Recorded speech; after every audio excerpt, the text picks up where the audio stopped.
توحید و رسالت اور زندگی بعد موت کا عقلی ثبوت۔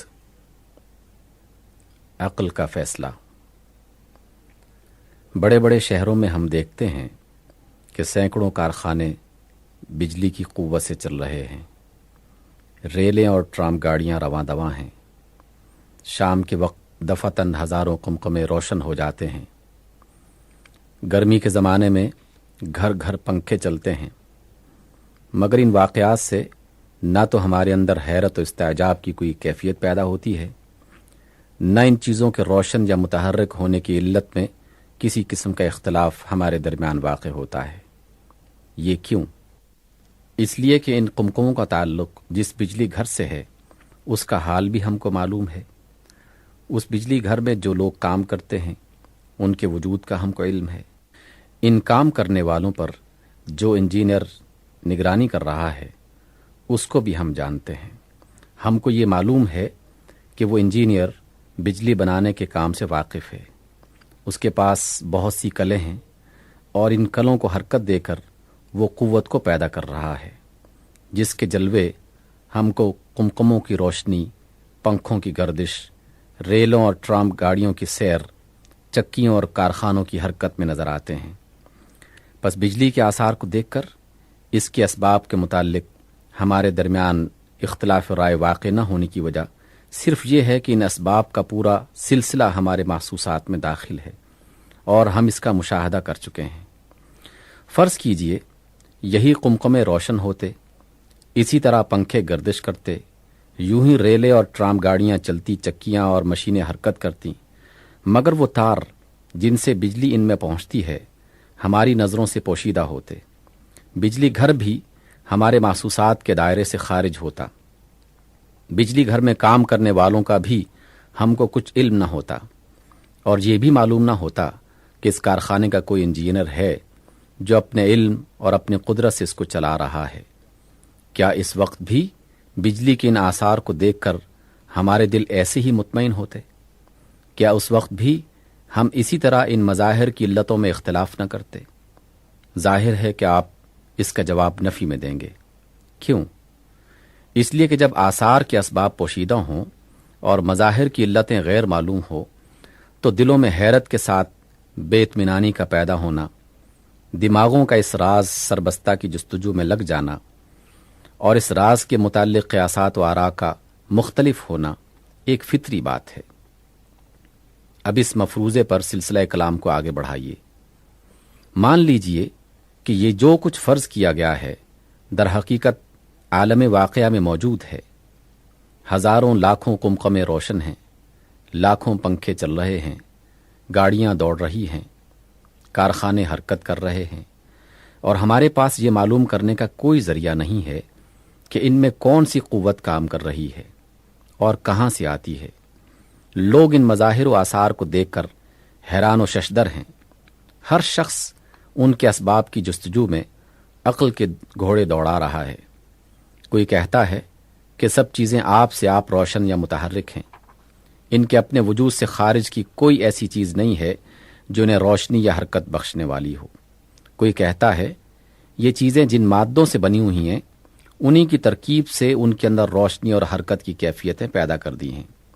کوئی کہتا ہے کہ اس عالم مادہ سے ماورا چند دیوتا ہیں جن میں سے کوئی قمقمے روشن کرتا ہے، کوئی ٹرام اور ریلیں چلاتا ہے، کوئی پنکھوں کو گردش دیتا ہے اور کوئی کارخانوں اور چکیوں کا محرک ہے۔ بعض لوگ ایسے ہیں جو سوچتے سوچتے تھک گئے ہیں اور آخر میں عاجز ہو کر کہنے لگے کہ یہ ہماری عقل اس طلسم کی تہ تک نہیں پہنچ سکتی۔ ہم صرف اتنا ہی جانتے ہیں جتنا دیکھتے ہیں اور محسوس کرتے ہیں، اس سے زیادہ کچھ ہماری سمجھ میں نہیں آتا، اور جو کچھ ہماری سمجھ میں نہ آئے اس کی نہ ہم تصدیق کر سکتے ہیں اور نہ تکذیب۔ یہ سب گروہ ایک دوسرے سے لڑ رہے ہیں، مگر اپنے خیال کی تائید اور دوسرے خیالات کی تکذیب کے لیے ان میں سے کسی کے پاس قیاس اور ظن و تخمین کے سوا کوئی ذریعہ علم نہیں ہے۔ اس دوران میں کہ یہ اختلاف برپا ہیں، ایک شخص آتا ہے اور کہتا ہے کہ بھائیو، میرے پاس علم کا ایک ایسا ذریعہ ہے جو تمہارے پاس نہیں ہے۔ اس ذریعے سے مجھے معلوم ہوا ہے کہ ان سب قمقموں، پنکھوں، گاڑیوں، کارخانوں اور چکیوں کا تعلق چند مخفی تاروں سے ہے جن کو ہم محسوس نہیں کرتے۔ ان تاروں میں ایک بہت بڑے بجلی گھر سے وہ قوت آتی ہے جس کا ظہور روشنی اور حرکت کی شکل میں ہوتا ہے۔ اس بجلی گھر میں بڑی بڑی عظیم الشان کلیں ہیں جنہیں بے شمار اشخاص چلا رہے ہیں۔ یہ سب اشخاص ایک بڑے انجینئر کے تابع ہیں، اور وہی انجینئر ہے جس کے علم اور قدرت نے اس پورے نظام کو قائم کیا ہے۔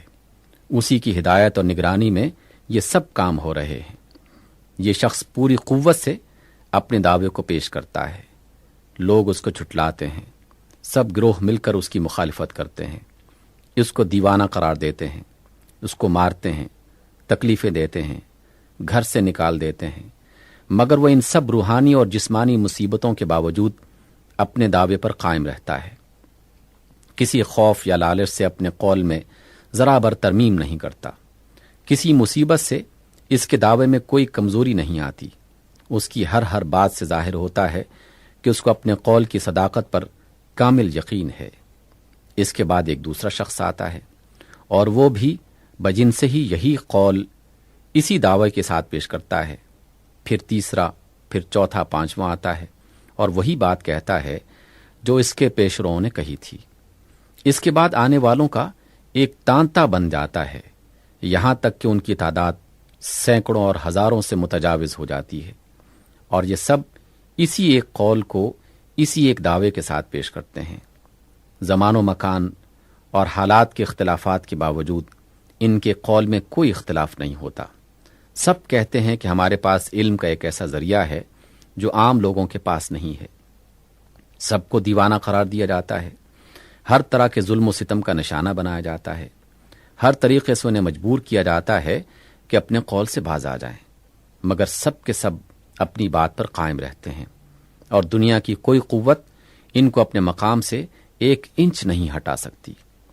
اس عزم و استقامت کے ساتھ ان لوگوں کی نمایاں خصوصیات یہ ہیں کہ ان میں سے کوئی جھوٹا، چور، خائن، بدکار، ظالم اور حرام خور نہیں ہے۔ ان کے دشمنوں اور مخالفوں کو بھی اس کا اعتراف ہے۔ ان سب کے اخلاق پاکیزہ ہیں، سیرتیں انتہا درجے کی نیک ہیں، اور حسن خلق میں یہ اپنے دوسرے ابنائے نو میں سے ممتاز ہیں۔ پھر ان کے اندر جنون کا بھی کوئی اثر نہیں پایا جاتا، بلکہ اس کے برعکس وہ تہذیب اخلاق، تزکیہ نفس اور دنیاوی معاملات کی اصلاح کے لیے ایسی تعلیمات پیش کرتے ہیں اور ایسے قوانین بناتے ہیں کہ جن کی مثل بنانا تو درکنار، بڑے بڑے علماء و عقلاء کو ان کی باریکیاں سمجھنے میں پوری عمریں صرف کر دینی پڑتی ہیں۔ ایک طرف وہ مختلف الخیال مکذبین ہیں اور دوسری طرف متحد الخیال مدعی۔ دونوں کا معاملہ عقل سلیم کی عدالت میں پیش ہوتا ہے۔ جج کی حیثیت سے عقل کا فرض ہے کہ پہلے اپنی پوزیشن کو خوب سمجھ لے، پھر فریقین کی پوزیشن کو سمجھے، اور دونوں کا موازنہ کرنے کے بعد فیصلہ کرے کہ کس کی بات قابل ترجیح ہے۔ جج کی اپنی پوزیشن یہ ہے کہ خود اس کے پاس امر واقعی کو معلوم کرنے کا کوئی ذریعہ نہیں ہے، وہ خود حقیقت کا علم نہیں رکھتا۔ اس کے سامنے صرف فریقین کے بیانات، ان کے دلائل، ان کے ذاتی حالات اور خارجی آثار و قرائن ہیں۔ انہی پر تحقیق کی نظر ڈال کر اسے فیصلہ کرنا ہے کہ کس کا برحق ہونا اغلب ہے، مگر اغلبیت سے بڑھ کر وہ بھی کوئی حکم نہیں لگا سکتا، کیونکہ مثل پر جو کچھ مواد ہے اس کی بنا پر یہ کہنا اس کے لیے یہ مشکل ہے کہ امر واقعی کیا ہے۔ وہ فریقین میں سے ایک کو ترجیح دے سکتا ہے، لیکن قطعیت اور یقین کے ساتھ کسی کی تصدیق یا تکذیب نہیں کر سکتا۔ مکذبین کی پوزیشن یہ ہے: 1، حقیقت کے متعلق ان کے نظریے مختلف ہیں اور کسی ایک نقطے میں بھی ان کے درمیان اتفاق نہیں ہے، حتیٰ کہ ایک ہی گروہ کے افراد میں بسا اوقات اختلاف پایا گیا ہے۔ نمبر 2، وہ خود اقرار کرتے ہیں کہ ان کے پاس علم کا کوئی ایسا ذریعہ نہیں ہے جو دوسروں کے پاس نہ ہو۔ ان میں سے کوئی گروہ اس سے زیادہ کسی چیز کا مدعی نہیں ہے کہ ہمارے قیاسات دوسروں کے مقابلے میں زیادہ وزنی ہیں، مگر اپنے قیاسات کا قیاسات ہونا سب کو تسلیم ہے۔ نمبر 3، اپنے قیاسات پر ان کا اعتقاد، ایمان و یقین اور غیر متزلزل وثوق کی حد تک نہیں پہنچا ہے۔ ان میں کا ایک شخص کل تک جس نظریے کی پورے زور و شور کے ساتھ تائید کر رہا تھا، آج خود اس نے اپنے پچھلے نظریے کی تردید کر دی ہے اور ایک دوسرا نظریہ پیش کر دیا ہے۔ عمر، عقل، علم اور تجربے کی ترقی کے ساتھ ساتھ اکثر ان کے نظریات بدلتے رہتے ہیں۔ نمبر 4، مدعیوں کی تکذیب کے لیے ان کے پاس بجز اس کے اور کوئی دلیل نہیں ہے کہ انہوں نے اپنی صداقت کا کوئی یقینی ثبوت پیش نہیں کیا۔ انہوں نے وہ مخفی تار ہم کو نہیں دکھائے جن کے متعلق وہ کہتے ہیں کہ قمقموں اور پنکھوں وغیرہ کا تعلق انہی سے ہے۔ نہ انہوں نے بجلی کا وجود تجربہ اور مشاہدے سے ثابت کیا ہے، نہ بجلی گھر کی ہمیں سیر کرائی، نہ ان کی کلوں اور مشینوں کا معائنہ کروایا، نہ اس کے کارندوں میں سے کسی ایک سے ہماری ملاقات کروائی، نہ کبھی انجینئر سے ہم کو ملایا۔ پھر ہم یہ کیسے مان لیں کہ یہ سب کچھ حقائق ہیں؟ مدعیوں کی پوزیشن یہ ہے۔ نمبر 1، وہ سب آپس میں متفق القول ہیں۔ دعوے کی جتنے بنیادی نکات ہیں ان سب میں ان کے درمیان کامل اتفاق ہے۔ نمبر 2، ان سب کا متفقہ دعویٰ یہ ہے کہ ہمارے پاس علم کا ایک ایسا ذریعہ ہے جو عام لوگوں کے پاس نہیں ہے۔ نمبر 3، ان میں سے کسی نے یہ نہیں کہا کہ ہم اپنے قیاس یا گمان کی بنا پر ایسا کہتے ہیں، بلکہ سب نے بالاتفاق کہا ہے کہ انجینئر سے ہمارے خاص تعلقات ہیں، اس کے کارندے ہمارے پاس آتے ہیں، اس نے اپنے کارخانے کی سیر بھی ہم کو کروائی ہے، اور ہم جو کچھ کہتے ہیں علم و یقین کی بنا پر کہتے ہیں، ظن و تخمین کی بنا پر نہیں کہتے۔ نمبر 4، ان میں ایک مثال بھی ایسی نہیں ملتی کہ کسی نے اپنے بیان میں ذرا برابر بھی تغیر و تبدل کیا ہو۔ ایک ہی بات ہے جو ان میں کا ہر شخص دعوے کے آغاز سے زندگی کی آخری سانس تک کہتا رہا ہے۔ نمبر 5، ان کی سیرتیں انتہا درجہ کی پاکیزہ ہیں، جھوٹ، فریب، مکاری، دغا بازی کا کہیں شائبہ تک نہیں ہے، اور کوئی وجہ نظر نہیں آتی کہ کچھ لوگ زندگی کے تمام معاملات میں سچے اور کھرے ہوں اور وہ خاص اسی معاملہ میں بالاتفاق کوئی جھوٹ بولیں۔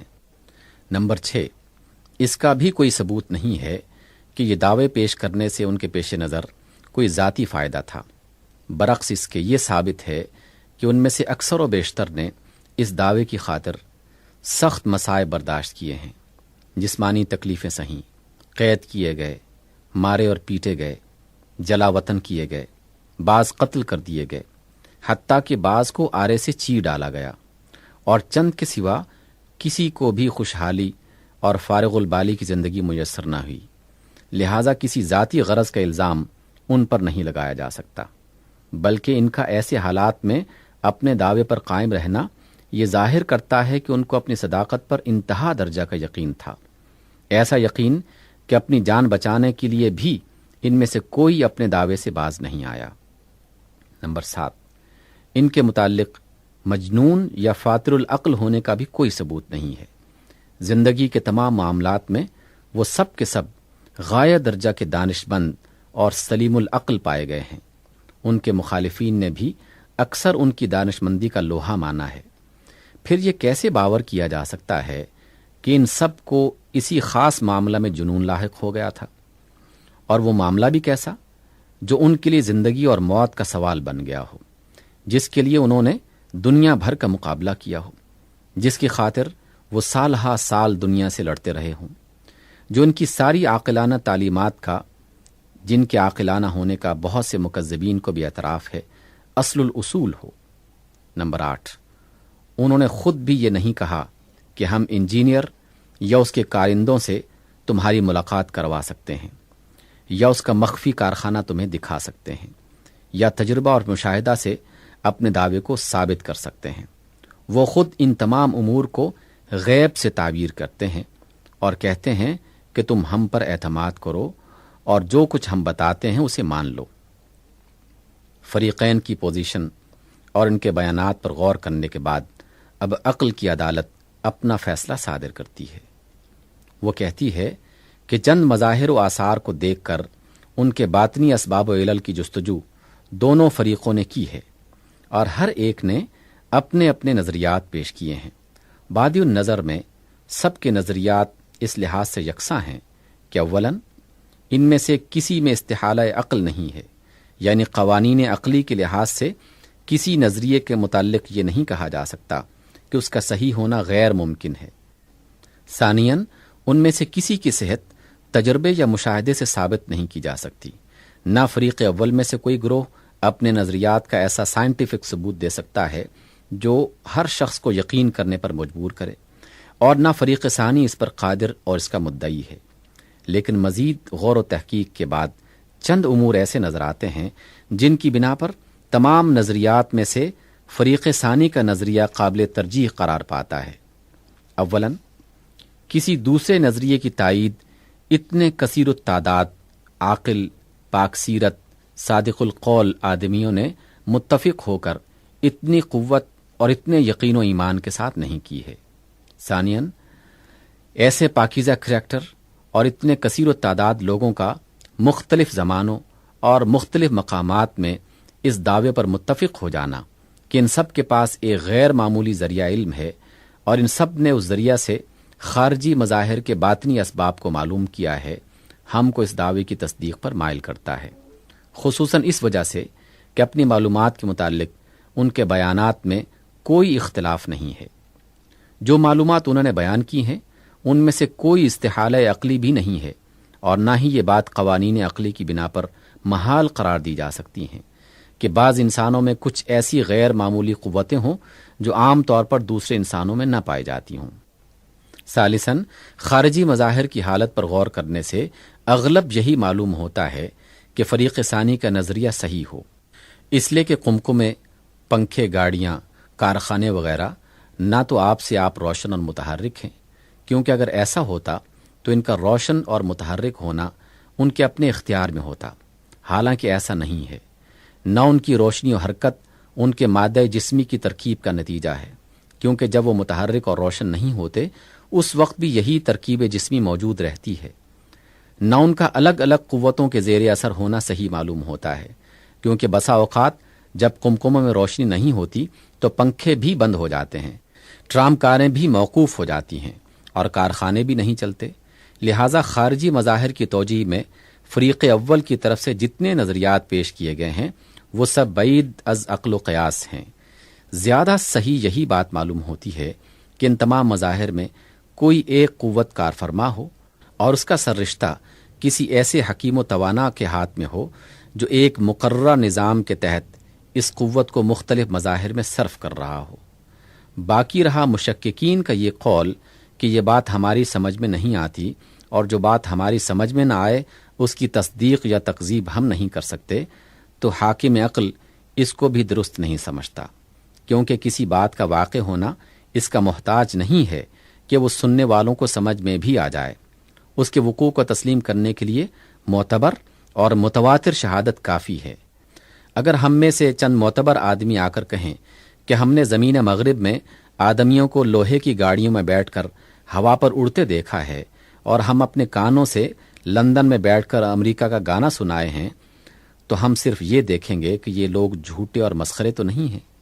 ایسا بیان کرنے میں ان کی ذاتی غرض تو نہیں ہے، ان کے دماغ میں کوئی فطور تو نہیں ہے۔ اگر ثابت ہو گیا کہ وہ نہ جھوٹے ہیں، نہ مسخرے، نہ دیوانے، اور نہ ان کا کوئی مفاد اس روایت سے وابستہ ہے، اور اگر ہم نے دیکھا کہ اس کو بلا اختلاف بہت سے سچے اور عقل مند لوگ پوری سنجیدگی کے ساتھ بیان کر رہے ہیں، تو ہم یقیناً اس کو تسلیم کر لیں گے کہ خواہ لوہے کی گاڑیوں کا ہوا پر اڑنا اور کسی محسوس واسطہ کے بغیر ایک جگہ کا گانا کئی ہزار میل کے فاصلے پر سنائی دینا کسی طرح بھی ہماری سمجھ میں نہ آتا ہو۔ یہ اس معاملے میں عقل کا فیصلہ ہے، مگر تصدیق و یقین کی کیفیت جس کا نام ایمان ہے اس سے پیدا نہیں ہوتی۔ اس کے لیے وجدان کی ضرورت ہے، اس کے لیے دل کے ٹھک جانے کی ضرورت ہے، اس کے لیے ضرورت ہے کہ اندر سے ایک آواز آئے جو تکذیب، شک اور تذبذب کی تمام کیفیتوں کا خاتمہ کر دے، اور صاف کہہ دے کہ لوگوں کی قیاس آرائیاں باطل ہیں۔ سچ وہی ہے جو سچے لوگوں نے قیاس سے نہیں بلکہ علم و بصیرت سے بیان کیا ہے۔ نبوت محمدی کا عقلی ثبوت۔ تھوڑی دیر کے لیے جسمانی آنکھیں بند کر کے تصور کی آنکھیں کھول دیجئے اور 1400 برس پیچھے پلٹ کر دنیا کی حالت پر نظر ڈالیے۔ یہ کیسی دنیا تھی؟ انسان اور انسان کے درمیان تبادلہ خیالات کے وسائل کس قدر کم تھے، قوموں اور ملکوں کے درمیان تعلق کے ذرائع کتنے محدود تھے، انسان کی معلومات کس قدر کم تھیں، ان کے خیالات کس قدر تنگ تھے، اس پر وہم اور توحش کا کس قدر غلبہ تھا، جہالت کے اندھیرے میں علم کی روشنی کتنی دھندلی تھی اور اس اندھیرے کو دھکیل دھکیل کر کتنی دقتوں کے ساتھ پھیل رہی تھی۔ دنیا میں نہ تار تھا، نہ ٹیلی فون تھا، نہ ریڈیو تھا، نہ ریل اور ہوائی جہاز تھے، نہ مطابع اور اشاعت خانے تھے، نہ مدرسوں اور کالجوں کی کثرت تھی، نہ اخبارات اور رسائل شائع ہوتے تھے، نہ کتابیں کثرت سے لکھی جاتی تھی، نہ کثرت سے ان کی اشاعت ہوتی تھی۔ اس زمانے کے ایک عالم کی معلومات بھی بعض حیثیات سے موجودہ زمانے کے ایک عامی کی بنسبت کم تھیں۔ اس زمانے کی اونچی سوسائٹی کا آدمی بھی موجودہ زمانے کے ایک مزدور کی بنسبت کم شائستہ تھا۔ اس زمانے کا ایک نہایت روشن خیال آدمی بھی آج کل کی تاریخ خیال آدمی سے زیادہ تاریخ خیال تھا۔ جو باتیں آج ہر کس و ناکس کو معلوم ہیں، وہ زمانے میں برسوں کی محنت اور تلاش و تحقیق کے بعد بھی بمشکل معلوم ہو سکتی تھی۔ جو معلومات آج روشنی کی طرح فضا میں پھیلی ہوئی ہیں اور ہر بچے کو ہوش سنبھالتے ہی حاصل ہو جاتی ہیں، ان کے لیے اس زمانے میں سینکڑوں میل کے سفر کیے جاتے تھے اور عمریں ان کی جستجو میں بیت جاتی تھیں۔ جن باتوں کو آج اوہام و خرافات سمجھا جاتا ہے، وہ اس زمانے کے حقائق تھے۔ جن افعال کو آج ناشائستہ اور وحشیانہ کہا جاتا ہے، وہ اس زمانے کے عام معمولات تھے۔ جن طریقوں سے آج انسان کا ضمیر نفرت کرتا ہے، وہ زمانے کے اخلاقیات میں نہ صرف جائز تھے، بلکہ کوئی شخص یہ خیال بھی نہیں کر سکتا تھا کہ ان کے خلاف بھی کوئی طریقہ ہو سکتا ہے۔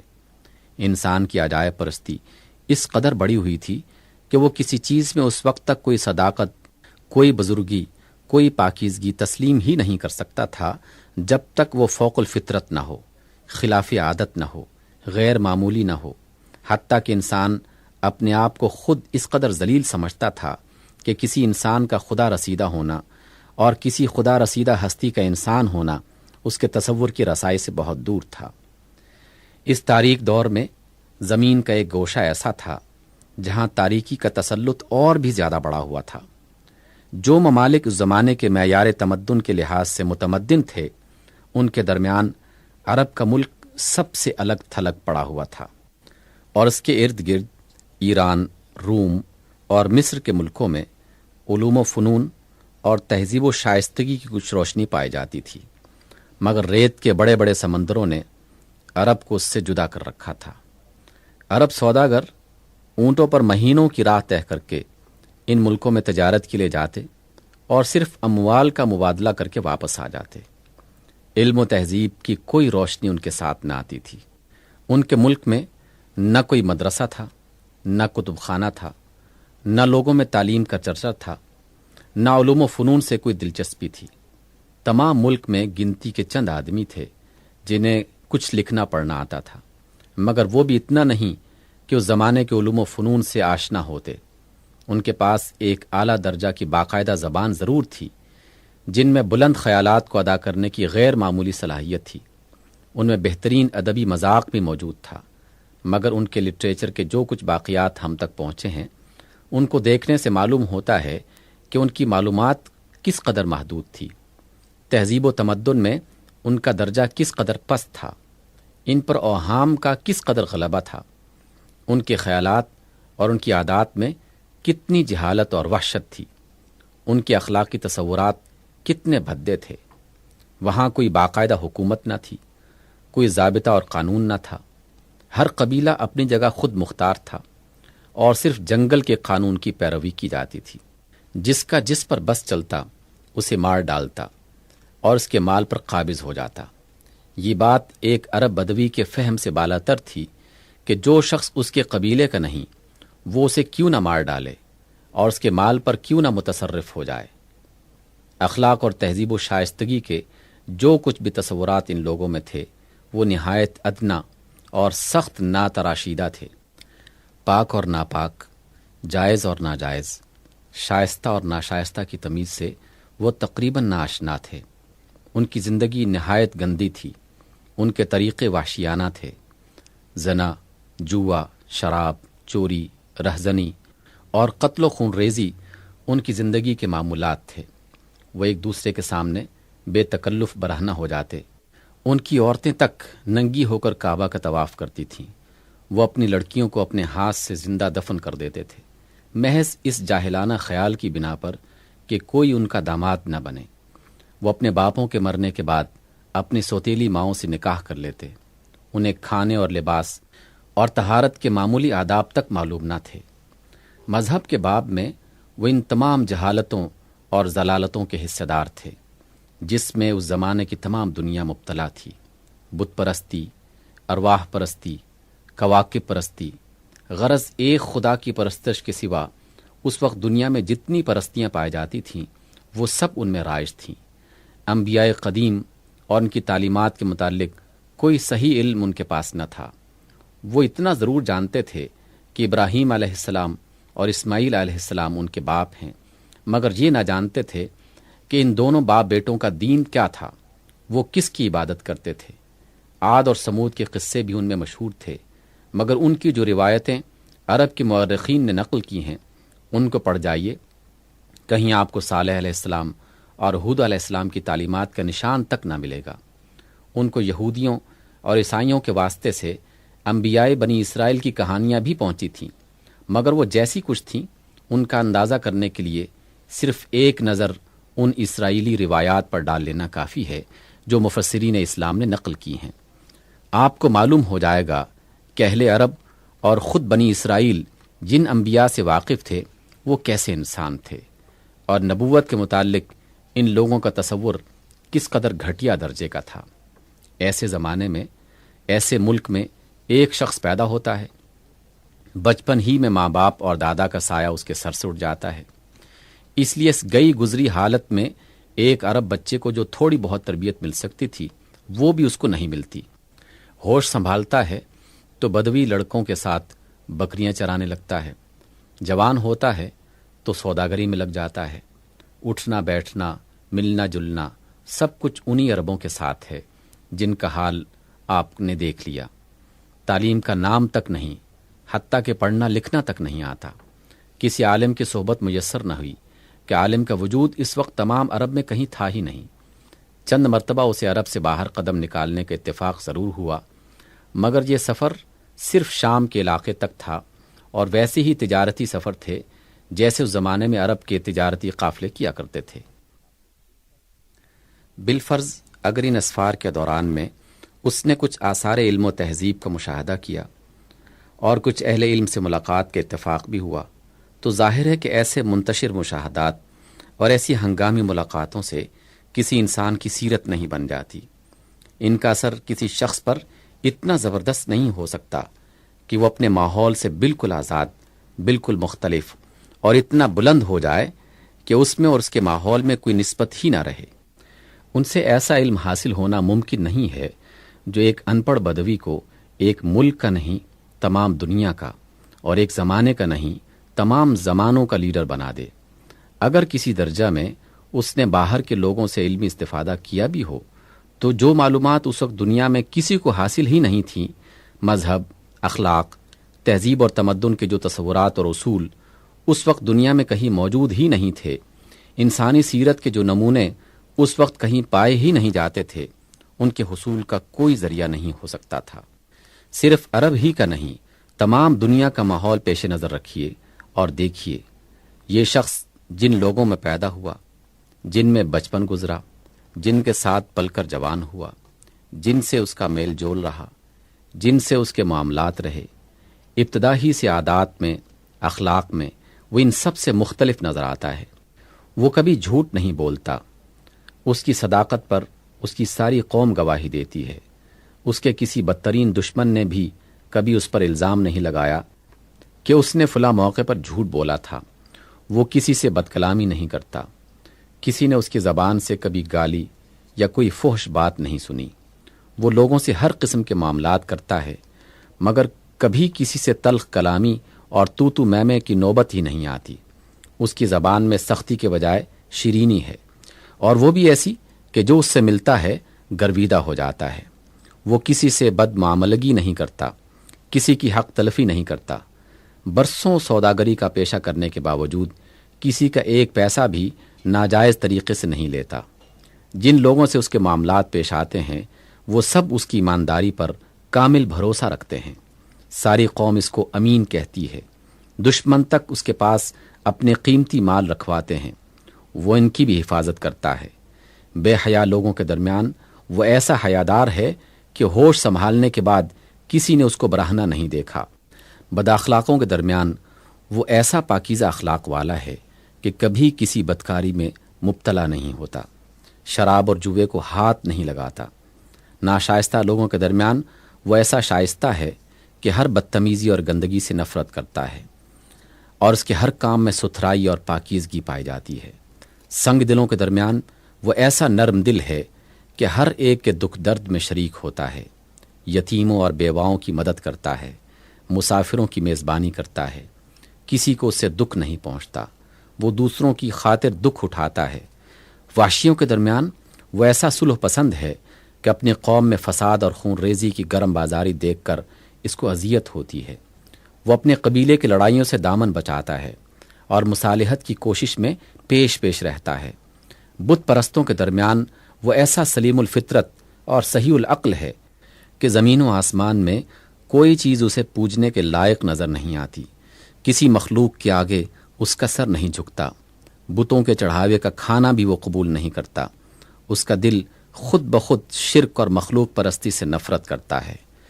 اس ماحول میں یہ شخص ایسا ممتاز نظر آتا ہے جیسے گھٹا ٹوپ اندھیرے میں ایک شمع روشن ہے، یا پتھروں کے ڈھیر میں ایک ہیرا چمک رہا ہے۔ تقریباً 40 برس تک ایسی پاک صاف شریفانہ زندگی بسر کرنے کے بعد اس کی زندگی میں ایک انقلاب شروع ہوتا ہے۔ وہ اس تاریکی سے گھبرا اٹھتا ہے جو اس کو ہر طرف سے محیط نظر آتی ہے۔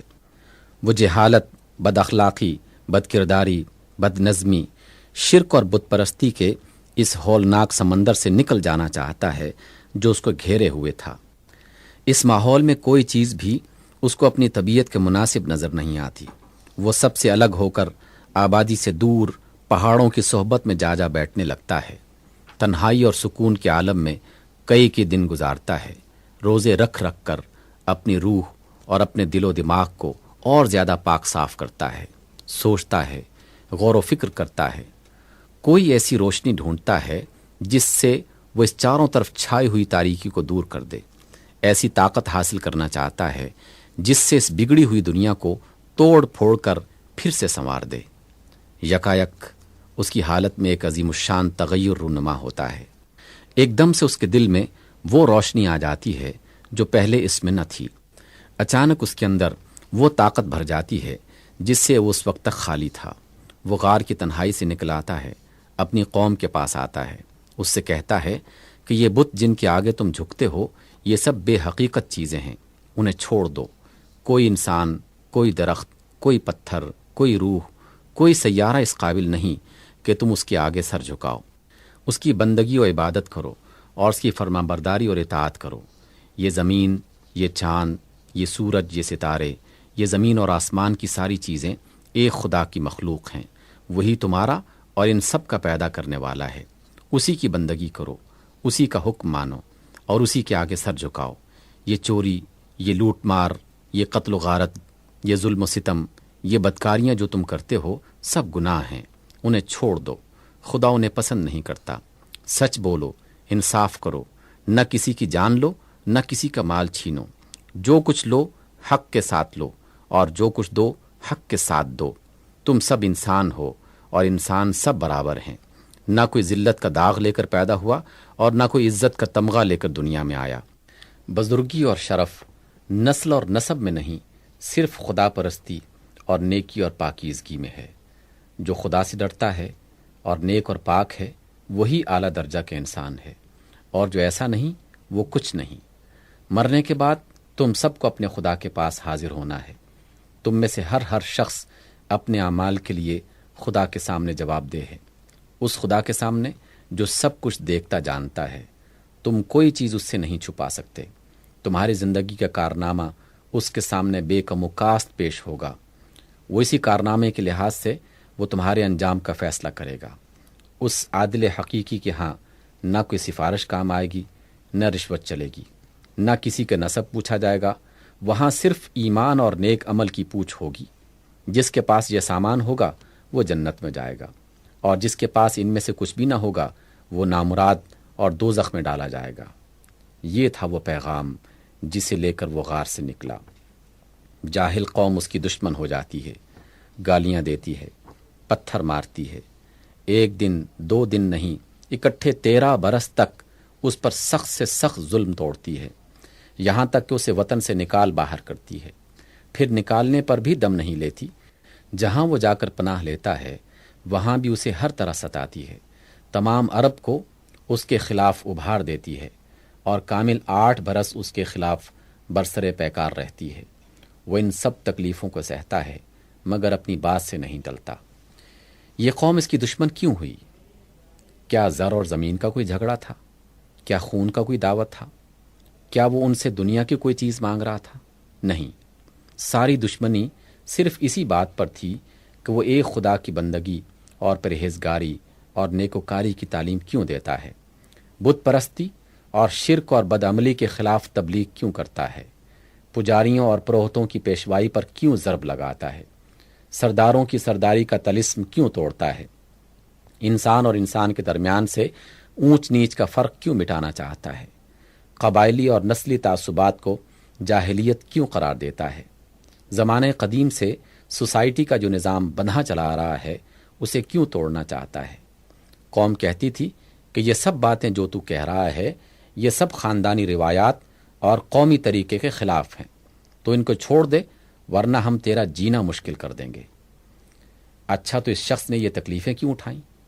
قوم اس کو بادشاہی دینے پر آمادہ تھی، دولت کے ڈھیر اس کے قدموں میں ڈالنے کو تیار تھی، بشرطے کہ وہ اپنی اس تعلیم سے باز آ جائے، مگر اس نے ان سب کو ٹھکرا دیا اور اپنی تعلیم کی خاطر پتھر کھانا اور ظلم سہنا قبول کیا۔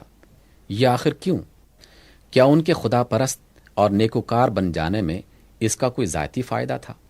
کیا کوئی ایسا فائدہ تھا جس میں ریاست اور امارت اور دولت اور عیش کے سارے لالچ بھی ناقابل التفات تھے؟ کیا کوئی ایسا فائدہ تھا جس کی خاطر ایک شخص سخت سے سخت جسمانی اور روحانی اذیتوں میں مبتلا ہونا اور کامل 21 سال تک مبتلا رہنا بھی گوارا کر سکتا ہو؟ غور کرو، کیا نیک نفسی، ایثار و ہمدردی بنی نو کا اس سے بھی کوئی بلند مرتبہ تمہارے تصور میں آ سکتا ہے کہ کوئی شخص اپنے کسی فائدے کی خاطر نہیں، دوسرے کے بھلے کی خاطر تکلیفیں اٹھائے؟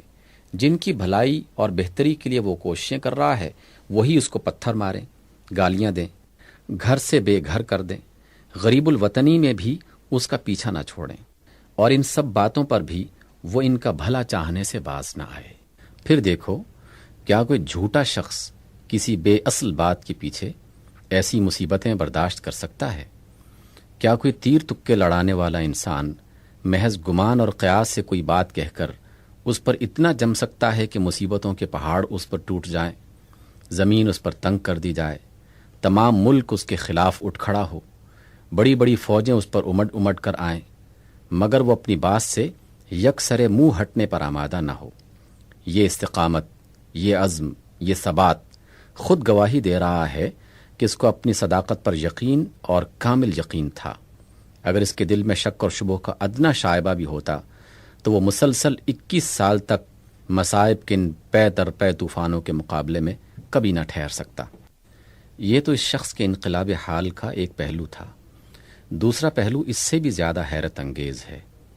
40 برس کی عمر تک وہ ایک عرب تھا، عام عربوں کی طرح۔ اس دوران میں کسی نے اس سوداگر کو ایک خطیب، ایک جادو بیاں مقرر کی حیثیت سے نہ جانا، کسی نے اس کو حکمت اور دانائی کی باتیں کرتے نہ سنا، کسی نے اس کو الہیات اور فلسفہ اخلاق اور قانون اور سیاست اور معاشیات اور عمرانیات کے مسائل پر بحث کرتے نہ دیکھا، کسی نے اس سے خدا اور ملائکہ اور آسمانی کتابوں اور پچھلے انبیاء اور انبیاء اور قیامت اور حیات بعد الموت اور دوزخ جنت کے متعلق ایک لفظ بھی نہ سنا۔ وہ پاکیزہ اخلاق، شائستہ اور بہترین سیرت تو ضرور رکھتا تھا، مگر 40 برس کی عمر کو پہنچنے تک اس کی ذات میں کوئی بھی غیر معمولی بات نہ پائی گئی جس سے لوگ متوقع ہوتے کہ یہ شخص اب کچھ بننے والا ہے۔ اس وقت تک جاننے والے اس کو محض ایک خاموش، امن پسند اور نہایت شریف انسان کی حیثیت سے جانتے تھے۔ 40 برس کے بعد جب وہ اپنے غار سے ایک نیا پیغام لے کر نکلا تو یکلخت اس کی کایا ہی پلٹی ہوئی تھی۔ اب وہ ایک حیرت انگیز کلام سنا رہا تھا جس کو سن کر سارا عرب مبہوت ہو گیا۔ اس کلام کی شدت تاثیر کا یہ حال تھا کہ اس کے کٹر دشمن بھی اس کو سنتے ہوئے ڈرتے تھے کہ کہیں یہ دل میں نہ اتر جائے۔ اس کی فصاحت و بلاغت اور زور بیان کا یہ عالم تھا کہ تمام قوم عرب کو، جس میں بڑے بڑے شاعر، خطیب اور زبان آوری کے مدعی موجود تھے، اس نے چیلنج دے دیا اور بار بار چیلنج دیا کہ تم سب مل کر ایک ہی صورت اس کے مانند بنا لاؤ، مگر کوئی اس کے مقابلے کی جرت نہ کر سکا۔ ایسا بے مثل کلام کبھی عرب کے کانوں نے سنا ہی نہیں تھا۔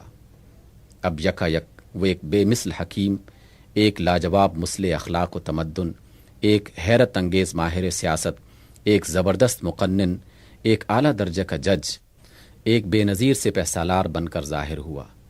اس ان پڑھ صحرا نشین نے حکمت اور دانائی کی وہ باتیں کہنا شروع کر دیں جو نہ اس سے پہلے کسی نے کہی تھیں، نہ اس کے بعد کوئی کہہ سکا۔ وہ امی الہیات کے عظیم الشان مسائل پر فیصلہ کن تقریریں کرنے لگا، تاریخی اقوام سے عروج و زوال کے فلسفے پر لیکچر دینے لگا، پرانے مصلحین کے کارناموں پر تبصرے اور مذاہب عالم پر تنقید اور اختلافات اقوام کے فیصلے کرنے لگا، اخلاق اور تہذیب اور شائستگی کا درس دینے لگا۔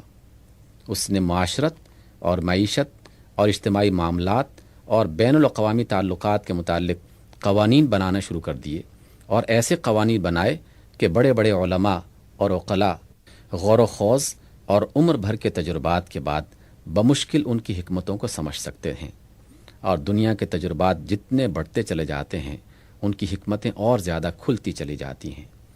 وہ خاموش پرامن سوداگر کہ جس نے تمام عمر کبھی تلوار نہ چلائی تھی، کبھی کوئی فوجی تربیت نہ پائی تھی، حتیٰ کہ جو عمر بھر میں صرف ایک مرتبہ ایک لڑائی میں محض ایک تماشائی کی حیثیت سے شریک ہوا تھا، دیکھتے دیکھتے وہ ایک ایسا بہادر سپاہی بن گیا کہ جس کا قدم سخت سخت مارکوں میں بھی اپنے مقام سے 1 انچ نہ ہٹا، ایسا زبردست جنرل بن گیا کہ جس نے 9 سال کے اندر تمام ملک عرب کو فتح کر لیا، ایسا حیرت انگیز ملٹری لیڈر بن گیا کہ اس کی پیدا کی ہوئی فوج، تنظیم اور جنگی روح کے اثر سے بے سر سامان عربوں نے چند سالوں میں دنیا کی 2 عظیم الشان فوجی طاقتوں کو الٹ کر رکھ دیا۔ وہ الگ تھلگ رہنے والا سکون پسند انسان جس کے اندر کسی نے 40 برس تک سیاسی دلچسپی کی بو بھی نہ پائی تھی، یکا یک اتنا زبردست ریفارمر اور مدبر بن کر ظاہر ہوا کہ 23 سال کے اندر اس نے 12 لاکھ مربع میل میں پھیلے ہوئے ریگستان کے منتشر، جنگجو، جاہل، سرکش، غیر متمدن اور ہمیشہ آپس میں لڑنے والے قبائل کو ریل اور تار اور ریڈیو اور پریس کی مدد کے بغیر ایک مذہب، ایک تہذیب، ایک قانون اور ایک نظام حکومت کا تابع بنا دیا۔ اس نے ان کے خیالات بدل دیے، ان کے خصائل بدل دیے، ان کے اخلاق بدل دیے، ان کی ناشائستگی کو اعلیٰ درجہ کی شائستگی میں، ان کی وحشت کو بہترین مدنیت میں، ان کی بدکرداری اور بد اخلاقی کو صلاح و تقوی اور مکارم اخلاق میں، ان کی سرکشی اور انارکی کو انتہا درجہ کی پابندی قانون اور اطاعت امر میں تبدیل کر دیا۔ اس بانجھ قوم کو جس کی گود میں صدیوں سے کوئی ایک بھی قابل ذکر انسان پیدا نہ ہوا تھا، اس نے ایسا مردم خیز بنایا کہ اس میں 1000 در 1000 عظیم رجال اٹھ کھڑے ہوئے اور دنیا کو دین اور اخلاق اور تہذیب کا درس دینے کے لیے 4 دانگ عالم میں پھیل گئے۔ اور یہ کام اس نے ظلم اور جبر، دغا اور فریب سے انجام نہیں دیا، بلکہ دل موہ لینے والے اخلاق اور روحوں کو مسخر کر لینے والی شرافت اور دماغوں پر قبضہ کر لینے والی تعلیم سے انجام دیا۔ اس نے اپنے اخلاق سے دشمنوں کو دوست بنایا، رحم اور شفقت سے دلوں کو موم کیا، عدل اور انصاف سے حکومت کی، حق اور صداقت سے کبھی یک سر منہ انحراف نہ کیا، جنگ میں بھی کسی سے بدعہدی اور دغا نہ کی، اپنے بدترین دشمنوں پر بھی ظلم نہ کیا، جو اس کے خون کے پیاسے تھے، جنہوں نے اس کو پتھر مارے تھے، اس کو وطن سے نکالا تھا، اس کے خلاف تمام عرب کو کھڑا کر دیا تھا، حتیٰ کہ جنہوں نے جوش عداوت میں اس کے چچا کا کلیجہ تک نکال کر چبا ڈالا تھا، ان کو بھی اس نے فتح پا کر بخش دیا۔ اپنی ذات کے لیے کبھی اس نے کسی سے بدلہ نہ لیا۔ ان سب باتوں کے ساتھ اس کے ضبط نفس بلکہ بے نفسی کا یہ عالم تھا کہ جب وہ تمام ملک کا بادشاہ ہو گیا تو اس وقت بھی وہ جیسا فقیر پہلے تھا ویسا ہی فقیر رہا۔ پھونس کے چھپر میں رہتا تھا، بوریے پہ سوتا تھا، موٹا جھوٹا پہنتا تھا، غریبوں کی سی غذا کھاتا تھا، غریبوں اور مصیبت زدوں کی خدمت کرتا تھا، ایک مزدور کی طرح کام کرنے میں بھی اسے تأمل نہ تھا۔ آخر وقت تک اس کے اندر شاہانہ تمکنت اور امیرانہ ترفع اور بڑے آدمیوں کے ایسے تکبر کی ذرا سی بھی بو پیدا نہ ہوئی تھی۔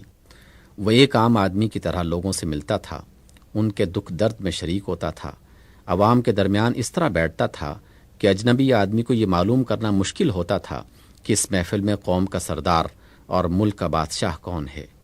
اتنا بڑا آدمی ہونے کے باوجود چھوٹے سے چھوٹے آدمی کے ساتھ بھی ایسا برتاؤ کرتا تھا کہ گویا وہ اسی جیسا ایک انسان ہے۔ تمام عمر کی جد و جہد میں اس نے اپنی ذات کے لیے کچھ بھی نہ چھوڑا، اپنا پورا ترکہ اپنی قوم پر وقف کر دیا۔ اپنے پیرووں پر اس نے اپنے یا اپنی اولاد کے لیے کچھ بھی حقوق قائم نہ کیے، حتیٰ کہ اپنی اولاد کو زکوٰۃ لینے کے حق سے بھی محروم کر دیا، محض اس خوف سے کہ کہیں آگے چل کر اس کے پیرو اس کی اولاد ہی کو ساری زکوٰۃ نہ دینے لگ جائیں۔ ابھی اس عظیم الشان آدمی کے کمالات کی فہرست ختم نہیں ہوئی۔ اس کے مرتبے کا صحیح اندازہ کرنے کے لیے آپ کو تاریخ عالم میں بحیثیت مجموعی ایک نظر ڈالنی چاہیے۔ آپ دیکھیں گے کہ صحرائے عرب کا یہ ان پڑھ بادیہ نشین جو 1400 برس پہلے ایک تاریک دور میں پیدا ہوا تھا، دراصل دور جدید کا بانی اور تمام دنیا کا لیڈر ہے۔ وہ نہ صرف ان کا لیڈر ہے جو اسے لیڈر مانتے ہیں، بلکہ ان کا بھی لیڈر ہے جو اسے نہیں مانتے۔ ان کو اس امر کا احساس تک نہیں کہ جس کے خلاف وہ زبان کھولتے ہیں اس کی رہنمائی کس طرح ان کے خیالات میں، ان کے اصول حیات اور قوانین عمل میں اور ان کے عصر جدید کی روح میں پیوست ہو گئی ہے۔ یہی شخص ہے جس نے دنیا کے تصورات کا رخ وہمیت اور عجائب پرستی اور رہبانیت کی طرف سے ہٹا کر عقلیت اور حقیقت پسندی اور متقیانہ دنیا داری کی طرف پھیر دیا۔ اسی نے محسوس معجزے مانگنے والی دنیا میں عقلی معجزوں کو سمجھنے اور انہی کو معیار صداقت ماننے کا مذاق پیدا کیا۔ اسی نے خرقی عادات میں خدا کی خدائی کی آثار ڈھونڈنے والوں کی آنکھیں کھولیں اور انہیں آثار فطرت، نیچرل فینامنا میں خدا کی نشانیاں دیکھنے کا خوگر بنایا۔ اسی نے خیالی گھوڑے دوڑانے والوں کو قیاس آرائی، اسپیکولیشن سے ہٹا کر تعقل اور تفکر اور مشاہدہ اور تحقیق کے راستے پر لگایا۔ اسی نے عقل اور حس اور وجدان کے امتیازی حدود انسان کو بتائے، مادیت اور روحانیت میں مناسبت پیدا کی، دین سے علم و عمل کا ربط قائم کیا، مذہب کی طاقت سے دنیا میں سائنٹیفک اسپرٹ سے صحیح مذہبیت پیدا کی۔ اسی نے شرک اور مخلوق پرستی کی بنیادوں کو اکھاڑا اور علم کی طاقت سے توحید کا اعتقاد ایسی مضبوطی کے ساتھ قائم کیا کہ مشرکوں اور بت پرستوں کے مذہب بھی وحدانیت کا رنگ اختیار کرنے پر مجبور ہو گئے۔ اسی نے اخلاق اور روحانیت کی بنیادی تصورات کو بدلا۔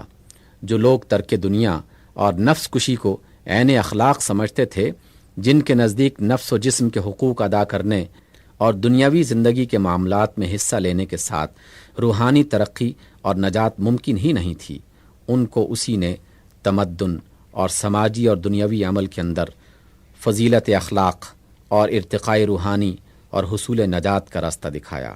پھر وہی ہے جس نے انسان کو اس کی حقیقی قدر و قیمت سے آگاہ کیا۔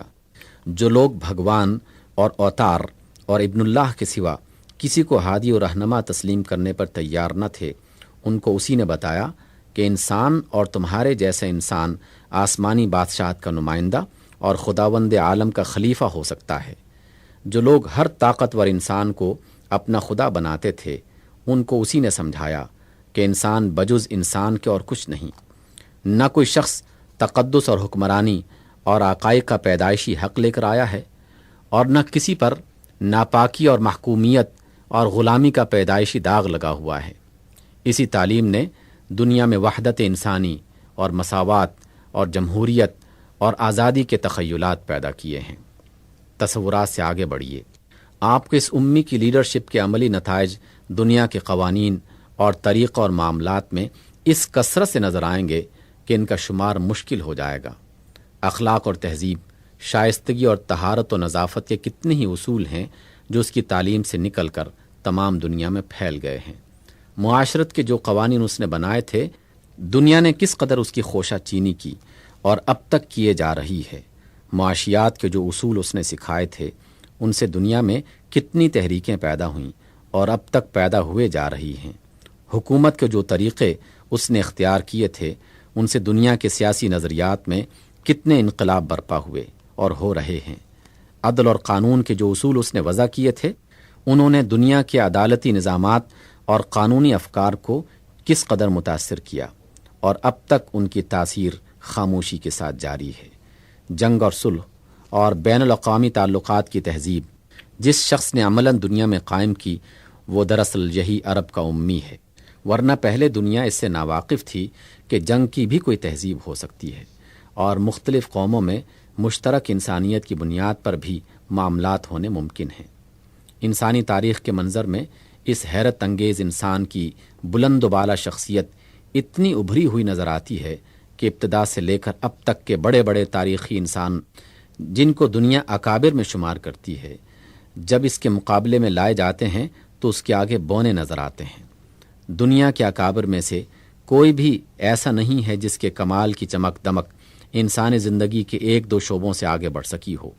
کوئی نظریات کا بادشاہ ہے مگر عملی قوت نہیں رکھتا، کوئی عمل کا پتلا ہے مگر فکر میں کمزور ہے، کسی کے کمالات سیاسی تدبیر تک محدود ہیں، کوئی محض فوجی ذہانت کا مظہر ہے، کسی کی نظر اجتماعی زندگی کے ایک پہلو پر اتنی زیادہ گہری ہے کہ دوسرے پہلو اوجھل ہو گئے ہیں، کسی نے اخلاق اور روحانیت کو لیا تو معیشت و سیاست کو بھلا دیا، کسی نے معیشت و سیاست کو لیا تو اخلاق و روحانیت کو نظر انداز کر دیا۔ غرض تاریخ میں ہر طرف یک رخ ہیرو ہی نظر آتے ہیں، مگر تنہا یہی ایک شخصیت ہے کہ جس میں تمام کمالات جمع ہیں۔ وہ خود ہی فلسفی اور حکیم بھی ہے، اور خود ہی اپنے فلسفے کو عملی زندگی میں نافذ کرنے والا بھی۔ وہ سیاسی مدبر بھی ہے، واضح قانون بھی ہے، معلم اخلاق بھی ہے، مذہبی اور روحانی پیشوا بھی ہے۔ اس کی نظر انسان کی پوری زندگی پر پھیلتی ہے اور چھوٹے سے چھوٹے تفصیلات تک چلے جاتی ہے۔ کھانے اور پینے کے آداب اور جسم کی صفائی کے طریقوں سے لے کر بین الاقوامی تعلقات تک ایک ایک چیز کے متعلق وہ احکام اور ہدایات دیتا ہے۔ اپنے نظریات کے مطابق ایک مستقل تہذیب سویلائزیشن وجود میں لا کر دکھا دیتا ہے، اور زندگی کے تمام مختلف پہلوؤں میں ایسا صحیح توازن قائم کرتا ہے کہ افراط و تفرید کا کہیں نشان تک نظر نہیں آتا۔ کیا کوئی دوسرا شخص اس جامعیت کا تمہاری نظر میں ہے؟ دنیا کی بڑی بڑی تاریخی شخصیتوں میں سے کوئی ایک بھی ایسی نہیں جو کم و بیش اپنے ماحول کی پیدا کردہ نہ ہو، مگر اس شخص کی شان سب سے نرالی ہے۔ اس کے بنانے میں اس کے ماحول کا کوئی حصہ نظر نہیں آتا، اور نہ کسی دلیل سے یہ ثابت کیا جا سکتا ہے کہ عرب کا ماحول اس وقت تاریخی طور پر ایک ایسے انسان کی پیدائش کا مقتضی تھا۔ بہت کھینچ تان کر تم جو کچھ بھی کر سکتے ہو وہ اس سے زیادہ کچھ نہ ہوگا کہ تاریخی اسباب عرب میں ایک ایسے لیڈر کے ظہور کا تقاضا کرتے تھے جو قبائلی انتشار کو مٹا کر ایک قوم بناتا اور ممالک کو فتح کر کے عربوں کی معاشی فلاح و بہبود کا سامان کرتا، یعنی ایک نیشنلسٹ لیڈر جو اس وقت کی تمام عربی خصوصیات کا حامل ہوتا، ظلم، بے رحمی، خون ریزی اور مکر و دغا، غرض ہر ممکن تدبیر سے اپنی قوم کو خوشحال بناتا اور ایک سلطنت پیدا کر کے اپنے پسماندوں کے لیے چھوڑ دیتا۔ اس کے سوا اس وقت کی عربی تاریخ کا کوئی تقاضا تم ثابت نہیں کر سکتے۔ ہیگل کے فلسفہ تاریخ یا مارکس کی مادی تعبیر تاریخ کے نقطہ نظر سے تم حد سے حد یہی حکم لگا سکتے ہو کہ اس وقت اس ماحول میں ایک قوم اور ایک سلطنت بنانے والا ظاہر ہونا چاہیے تھا۔ یہ ظاہر ہو سکتا تھا، مگر ہیگلی یا مارکسی فلسفہ اس واقعے کی توجیح کیوں کرے گا کہ اس وقت اس ماحول میں ایسا شخص پیدا ہوا جو بہترین اخلاق سکھانے والا، انسانیت کو سنوارنے اور نفوس کا تزکیہ کرنے والا، اور جاہلیت کے اوہام و تعصبات کو مٹانے والا، جس کی نظر قوم اور نسل اور ملک کی حدیں توڑ کر پوری انسانیت پر پھیل گئیں۔ جس نے اپنی قوم کے لیے نہیں بلکہ عالم انسانی کے لیے ایک اخلاقی اور روحانی اور تمدنی اور سیاسی نظام کی بنا ڈالی، جس نے معاشی معاملات اور سیاست و تمدن اور بین الاقوامی تعلقات کو عالم خیال میں نہیں بلکہ عالم واقع میں اخلاقی بنیادوں پر قائم کر کے دکھایا، اور روحانیت و مادیت کی ایسی معتدل اور متوازن آمیزش کی جو آج بھی حکمت و دانائی کا ویسا ہی شاہکار ہے جیسے اس وقت تھا۔ کیا ایسے شخص کو تم عرب جاہلیت کے ماحول کی پیداوار کہہ سکتے ہو؟ یہی نہیں کہ وہ شخص اپنے ماحول کی پیداوار نظر نہیں آتا، بلکہ جب ہم اس کے کارنامے پر غور کرتے ہیں تو معلوم ہوتا ہے کہ زمان و مکان کی قیود سے آزاد ہے۔ اس کی نظر وقت اور حالات کی بندشوں کو توڑتی ہوئی صدیوں اور ہزاروں ملینیم کے پردوں کو چاک کرتی ہوئی آگے بڑھتی ہے۔ وہ انسان کو ہر زمانے اور ماحول میں دیکھتا ہے اور اس کی زندگی کے لیے ایسی اخلاقی اور عملی ہدایات دیتا ہے جو ہر حال میں یکساں مناسبت کے ساتھ ٹھیک بیٹھتی ہیں۔ وہ ان لوگوں میں سے نہیں جن کو تاریخ نے پرانا کر دیا ہے، جن کی تعریف ہم صرف اس حیثیت سے کر سکتے ہیں کہ وہ اپنے زمانے کے اچھے رہنما تھے۔ سب سے الگ اور سب سے ممتاز وہ انسانیت کا ایسا رہنما ہے جو تاریخ کے ساتھ حرکت مارچ کرتا ہے اور ہر دور میں ویسا ہی جدید ماڈرن نظر آتا ہے جیسا اس سے پہلے دور کے لیے تھا۔ تم جن لوگوں کو فیاضی کے ساتھ تاریخ بنانے والے میکرز آف ہسٹری کا لقب دیتے ہو، وہ حقیقت میں تاریخ کے بنائے ہوئے کریٹرز آف ہسٹری ہیں۔ دراصل تاریخ بنانے والا پوری انسانی تاریخ میں یہی ایک شخص ہے۔ دنیا کے جتنے لیڈروں نے تاریخ میں انقلاب برپا کیے ہیں، ان کے حالات پر تحقیقی نگاہ ڈالو، تم دیکھو گے کہ ہر ایسے موقع پر پہلے سے انقلاب کے اسباب پیدا ہو رہے تھے۔ وہ اسباب خود ہی اس انقلاب کا رخ اور راستہ بھی متعین کر رہے تھے جس کے برپا ہونے کے وہ مقتضی تھے۔ انقلابی لیڈر نے صرف اتنا کیا کہ حالات کے اقتضاء کو قوت سے فعل میں لانے کے لیے اس ایکٹر کا پارٹ ادا کر دیا جس کے لیے سٹیج اور کام دونوں پہلے سے متعین ہوں۔ مگر تاریخ بنانے والوں یا انقلاب برپا کرنے والوں کی پوری جماعت میں یہ اکیلا شخص ہے کہ جہاں انقلاب کا مواد موجود نہ تھا وہاں اس نے خود مواد تیار کیا۔ جہاں اس انقلاب کی اسپرٹ اور عملی استعداد لوگوں میں نہ پائی جاتی تھی وہاں اس نے خود اپنے مطلب کے آدمی تیار کیے، اپنی زبردست شخصیت کو پگھلا کر ہزارہا انسانوں کے قالب میں اتار دیا اور ان کو ویسا بنایا جیسا وہ بنانا چاہتا تھا۔ اس کی طاقت اور قوت ارادی نے خود ہی انقلاب کا سامان کیا، خود ہی اس کی صورت اور نوعیت متعین کی اور خود ہی اپنے ارادے کے زور سے حالات کی رفتار کو موڑ کر اس راستے پر چلایا جس پر وہ اسے چلانا چاہتا تھا۔ اس شان کا تاریخ ساز اور مرتبے کا انقلاب انگیز تم کو اور کہاں نظر آتا ہے؟ آئیے اب اس سوال پر غور کیجئے کہ 1400 برس پہلے کی تاریخ دنیا میں عرب جیسے تاریخ تر ملک کے گوشے میں ایک غلہ بانی اور سوداگری کرنے والے ان پڑھ بادیہ نشین کے اندر یکا یک اتنا علم، اتنی روشنی، اتنی طاقت، اتنے کمالات، اتنی زبردست تربیت یافتہ قوتیں پیدا ہو جانے کا کون سا ذریعہ تھا؟ آپ کہتے ہیں کہ سب اس کے اپنے دل و دماغ کی پیداوار تھی۔ میں کہتا ہوں کہ اگر یہ اسی کے دل و دماغ کی پیداوار تھی تو اس کو خدائی کا دعویٰ کرنا چاہیے تھا، اور اگر وہ ایسا دعویٰ کرتا تو وہ دنیا کے جس نے رام کو خدا بنا ڈالا، جس نے کرشن کو بھگوان قرار دینے میں تعامل نہ کیا، جس نے بدھ کو خود بخود معبود بنا لیا، جس نے مسیح علیہ السلام کو آپ اپنی مرضی سے ابن اللہ مان لیا، جس نے آگ اور پانی اور ہوا تک کو پوج ڈالا، وہ ایسے زبردست باکمال شخص کو خدا مان لینے میں کبھی انکار نہ کرتی۔ مگر دیکھو وہ خود کیا کہہ رہا ہے۔ وہ اپنے کمالات میں سے ایک کا کریڈٹ بھی خود نہیں لیتا۔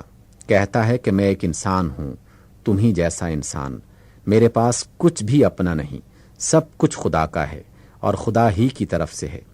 یہ کلام جس کی نظیر لانے سے تمام نوع انسانی عاجز ہے، میرا کلام نہیں ہے، میرے دماغ کی قابلیت کا نتیجہ نہیں ہے، لفظ بلفظ خدا کی طرف سے میرے پاس آیا ہے اور اس کی تعریف خدا ہی کے لیے ہے۔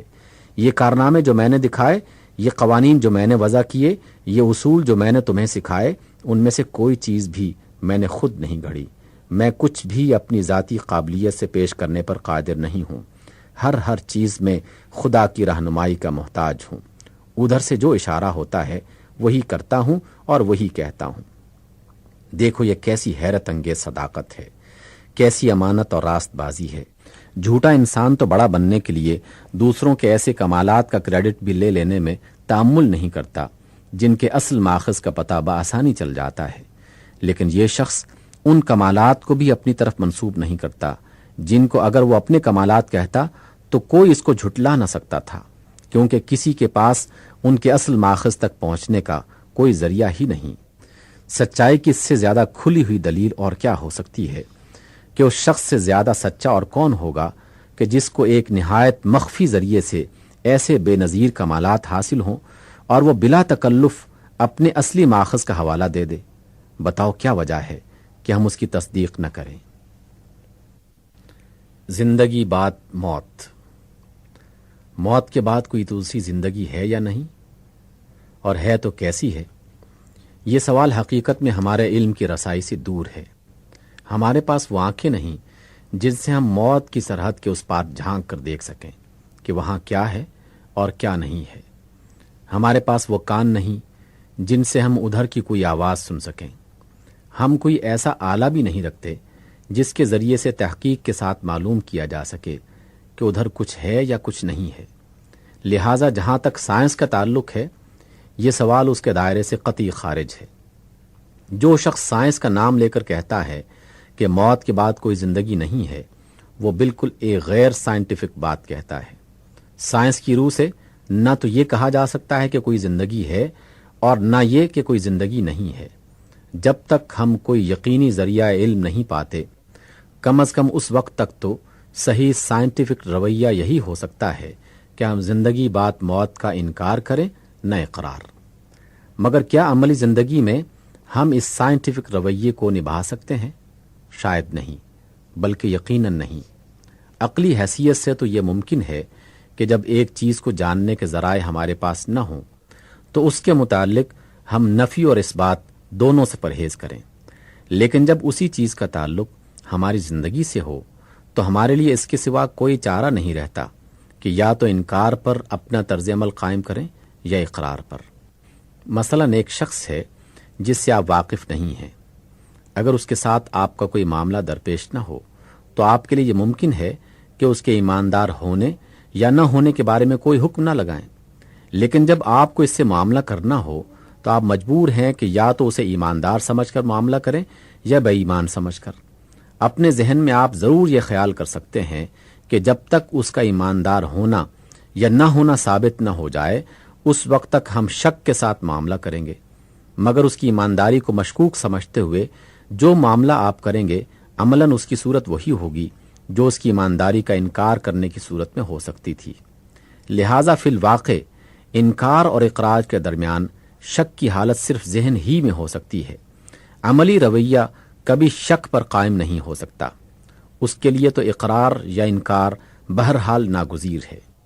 یہ بات تھوڑے ہی غور و فکر سے آپ کی سمجھ میں آ سکتی ہے کہ زندگی بعد موت کا سوال محض ایک فلسفیانہ سوال نہیں ہے، بلکہ ہماری عملی زندگی سے اس کا بہت گہرا تعلق ہے۔ دراصل ہمارے اخلاقی رویے کا سارا انحصار ہی اس سوال پر ہے۔ اگر میرا یہ خیال ہو کہ زندگی جو کچھ ہے یہی بس دنیاوی زندگی ہے، اس کے بعد کوئی دوسری زندگی نہیں ہے، تو میرا اخلاقی رویہ ایک طرح کا ہوگا۔ اور اگر میں یہ خیال کرتا ہوں کہ اس کے بعد ایک دوسری زندگی بھی ہے جس میں مجھے اپنے موجودہ زندگی کا حساب دینا ہوگا اور وہاں میرا اچھا یا برا انجام میرے یہاں کے اعمال پر منحصر ہوگا، تو یقیناً میرا اخلاقی طرز عمل بالکل ایک دوسری ہی طرح کا ہوگا۔ اس کی مثال یوں سمجھیے جیسے ایک شخص یہ سمجھتے ہوئے سفر کر رہا ہو کہ اسے بس یہاں سے کراچی تک جانا ہے، اور کراچی پہنچ کر نہ صرف یہ کہ اس کا سفر ہمیشہ کے لیے ختم ہو جائے گا، بلکہ وہ وہاں پولیس اور عدالت اور ہر اس طاقت کی دسترس سے باہر ہوگا جو اس سے کسی قسم کی باز پرس کر سکتی ہو۔ اور اس کے برعکس ایک دوسرا شخص یہ سمجھتا ہے کہ یہاں سے کراچی تک تو اس کے سفر کی صرف ایک ہی منزل ہے، اس کے بعد اسے سمندر پار ایک ایسے ملک میں جانا ہوگا جہاں کا فرما روا وہی ہے جو پاکستان کا فرما روا ہے، اور اس کے دفتر میں میرے اس پورے کارنامے کا خفیہ ریکارڈ بھی موجود ہے جو میں نے پاکستان کے اس حصے میں انجام دیا ہے، اور وہاں میرے ریکارڈ کا جانچ کر فیصلہ کیا جائے گا کہ میں اپنے کام کے لحاظ سے کس درجے کا مستحق ہوں۔ آپ بآسانی اندازہ کر سکتے ہیں کہ ان دونوں شخصوں کا طرز عمل کس قدر ایک دوسرے سے مختلف ہوگا۔ پہلا شخص یہاں سے کراچی تک کے سفر کی تیاری کرے گا اور دوسرے کی تیاری بعد کی طویل منزلوں کے لیے بھی ہوگی۔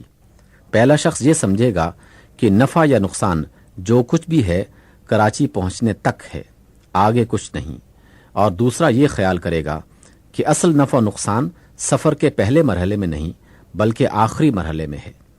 پہلا شخص اپنے افعال کے صرف انہی نتائج پر نظر رکھے گا جو کراچی تک کے سفر میں نکل سکتے ہیں، لیکن دوسرے شخص کی نگاہ ان نتائج پر ہوگی جو سمندر پار دوسرے ملک میں پہنچ کر نکلیں گے۔ ظاہر ہے کہ ان دونوں شخصوں کے طرز عمل کا یہ فرق براہ راست نتیجہ ہے ان کی اس رائے کا جو اپنے سفر کی نوعیت کے متعلق رکھتے ہیں۔ ٹھیک اسی طرح ہماری اخلاقی زندگی میں بھی وہ عقیدہ فیصلہ کن اثر رکھتا ہے جو ہم زندگی کے بعد موت کے بارے میں رکھتے ہیں۔ عمل کے میدان میں جو قدم بھی ہم اٹھائیں گے ان کی سمت کا تعین اس بات پر منحصر ہوگا کہ آیا ہم اسی زندگی کو پہلی اور آخری زندگی سمجھ کر کام کر رہے ہیں یا کسی بات کی زندگی اور اس کے نتائج کو ملحوظ رکھتے ہیں۔ پہلی صورت میں ہمارا قدم ایک سمت اٹھے گا اور دوسری صورت میں اس کی سمت بالکل مختلف ہوگی۔ اس سے معلوم ہوا کہ زندگی بعد موت کا سوال محض عقلی اور فلسفیانہ سوال نہیں ہے بلکہ عملی زندگی کا سوال ہے، اور جب بات یہ ہے تو ہمارے لیے اس معاملے میں شک اور تردد کے مقام پر ٹھہرنے کا کوئی موقع نہیں۔ شک کے ساتھ جو رویہ ہم زندگی میں اختیار کریں گے وہ بھی لامحالہ انکار ہی کے رویے جیسا ہوگا۔ لہٰذا ہم بہرحال اس امر کا تعین کرنے پر مجبور ہیں کہ آیا موت کے بعد کوئی اور زندگی ہے یا نہیں۔ اگر سائنس اس کے تعین میں ہماری مدد نہیں کرتا تو ہمیں عقلی استدلال سے مدد لینی چاہیے۔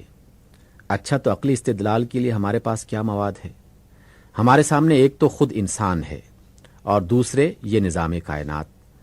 ہم انسان کو اس نظام کائنات کے اندر رکھ کر دیکھیں گے کہ جو کچھ انسان میں ہے آیا اس کے سارے مقتضیات اس نظام میں پورے ہو جاتے ہیں یا کوئی چیز بچی رہ جاتی ہے جس کے لیے کسی دوسری نوعیت کے نظام کی ضرورت ہے۔ دیکھیے، انسان ایک تو جسم رکھتا ہے جو بہت سے معدنیات، نمکیات، پانی اور گیسوں کا مجموعہ ہے۔ اس کے جواب میں کائنات کے اندر بھی مٹی، پتھر، دھاتیں، نمک، گیسیں، دریا اور اس جنس کی دوسری چیزیں موجود ہیں۔ ان چیزوں کو کام کرنے کے لیے جتنے قوانین کی ضرورت ہے وہ سب کائنات کے اندر کار فرما ہیں، اور جس طرح وہ باہر کی فضا میں پہاڑوں، دریاؤں اور ہواؤں کو اپنے حصے کا کام پورا کرنے کا موقع دے رہے ہیں، اسی طرح انسانی جسم کو بھی ان قوانین کے تحت کام کرنے کا موقع حاصل ہے۔ پھر انسان ایک ایسا وجود ہے جو گرد و پیش کی چیزوں سے غذا لے کر بڑھتا اور نشو و نما حاصل کرتا ہے۔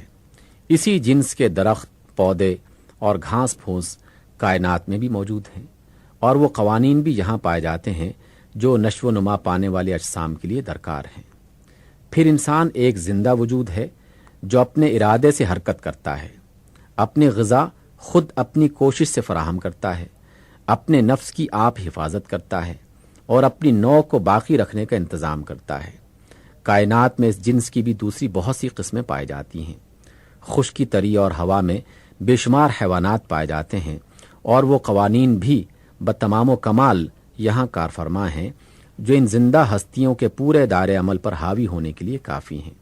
ان سب سے اوپر انسان ایک اور نوعیت کا وجود بھی رکھتا ہے جس کو ہم اخلاقی وجود کہتے ہیں۔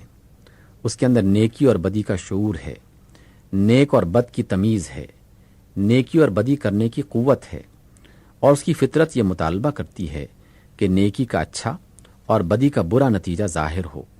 وہ ظلم اور انصاف، سچائی اور جھوٹ، حق اور ناحق، رحم اور بے رحمی، احسان شناسی اور احسان فراموشی، فیاضی اور بخل، امانت اور خیانت، اور ایسی ہی مختلف اخلاقی صفات کے درمیان فرق کرتا ہے۔ یہ صفات عملاً اس کی زندگی میں پائی جاتی ہیں، اور یہ محض خیالی چیزیں نہیں ہیں بلکہ بالفعل ان کے اثرات انسانی تمدن پر مرتب ہوتے ہیں۔ لہٰذا انسان جس فطرت پر پیدا ہوا ہے اس کا شدت کے ساتھ تقاضا یہ ہے کہ جس طرح اس کے افعال کے طبعی نتائج رونما ہوتے ہیں اسی طرح اخلاقی نتائج بھی رونما ہوں، مگر نظام کائنات پر گہری نگاہ ڈال کر دیکھیے، کیا اس نظام میں انسانی افعال کے اخلاقی نتائج پوری طرح رونما ہو سکتے ہیں؟ میں آپ کو یقین دلاتا ہوں کہ یہاں اس کا امکان نہیں ہے، اس لیے کہ یہاں کم از کم ہمارے علم کی حد تک کوئی دوسری ایسی مخلوق نہیں پائی جاتی جو اخلاقی وجود رکھتی ہو۔ سارا نظام کائنات طبی قوانین کے ماتحت چل رہا ہے۔